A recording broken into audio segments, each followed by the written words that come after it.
Hello. ഉച്ചക്ക് വെറുതെ gallery കൂടെ ഒന്ന് കയറി ഇറങ്ങിയപ്പോഴാണ് റമദാൻ തുടങ്ങിയ സമയത്ത് എടുത്ത് വെച്ച ഈ വീഡിയോ കണ്ടത്. വേറെ ഒന്നുമല്ല, ബജ്ജി ഉണ്ടാക്കുന്നതാണ്. അപ്പൊ നിങ്ങളെ കൂടി ഒന്ന് കാണിക്കാമെന്ന് വിചാരിച്ചു.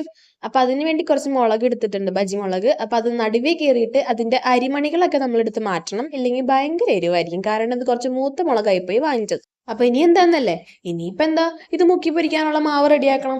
അപ്പൊ അതിനു വേണ്ടി ഞാൻ 1 കപ്പ് കടലമാവ് എടുത്തിട്ടുണ്ട്. ഇനി നമുക്കൊരു 1/4 കപ്പ് മൈദയും കൂടി ചേർത്ത് കൊടുക്കാം. പിന്നെ ക്രിസ്പിനെസ്സിന് വേണ്ടിയിട്ട് ഒരു 1/4 കപ്പ് അരിപ്പൊടി. പിന്നെ ഇതിലേക്ക് ഞാൻ ഈ മസാലയ്ക്ക് വേണ്ടി സാമ്പാർ പൊടിയാണ് കുറച്ച് ചേർത്ത് കൊടുക്കുന്നത്. അപ്പൊ നല്ല ടേസ്റ്റും ആയിരിക്കും. പിന്നെ എക്സ്ട്രാ കായപ്പൊടി ഒന്നും ചേർത്ത് കൊടുക്കേണ്ട ആവശ്യമില്ല. പിന്നെ കളറിന് വേണ്ടി കുറച്ച് കാശ്മീരി മുളക് പൊടി, പാകത്തിന് ഉപ്പും. ഇനി വെള്ളം ചേർത്ത് കൊടുക്കണം. അത് അത്ര സിമ്പിൾ അല്ല കേട്ടോ. വെള്ളം ഒരുപാട് കൂടിയും പോകരുത്, കുറഞ്ഞും പോകരുത്. ബജിയുടെ ടേസ്റ്റ് ഇരിക്കുന്നത് തന്നെ ഈ മാവിലാണല്ലോ. അപ്പൊ ദാ ഈ ഒരു കൺസിസ്റ്റൻസിയിൽ വെള്ളം ഒഴിച്ച് മിക്സ് ചെയ്തെടുക്കാം. ഇനി പാൻ വെച്ച് എണ്ണ ചൂടായി വരുമ്പോൾ ഫ്ലെയിം ഒരു മീഡിയം ടു ഹൈ ഫ്ലെയിമിൽ വെച്ചിട്ട് നമുക്ക് ഓരോ മുളകും ഈ മാവിൽ മുക്കി ഇട്ട് കൊടുക്കാം. മീഡിയം ടു ഹൈ ഫ്ലെയിമിൽ വെച്ചിട്ട് വേണം ഇതൊക്കെ ചെയ്യാനായിട്ട്.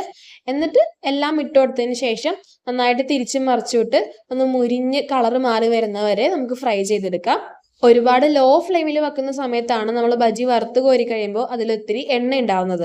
അപ്പൊ അതൊന്നും ശ്രദ്ധിക്കുക. എന്നിട്ട് ഒന്ന് കളർ മാറി മൂത്ത് വരുമ്പോൾ നമ്മൾ ഇതെല്ലാം കോരിയിട്ട് ഒരു ടിഷ്യൂ പേപ്പറിലേക്കോ ബട്ടർ പേപ്പറിലേക്കോ കോരി ഇടാവുന്നതാണ്.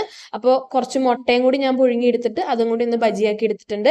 അപ്പൊ നല്ല അടിപൊളി ബജിയും കൂടെ സൈഡായിട്ടൊരു ചമ്മന്തിയും ഞാൻ റെഡിയാക്കി എടുത്തിട്ടുണ്ട്. അപ്പൊ എല്ലാവരും ഹാപ്പി ആയിട്ടിരിക്കുക. വീഡിയോ ഇഷ്ടപ്പെട്ട ചാനലും സബ്സ്ക്രൈബ് ചെയ്യുക. ബൈ.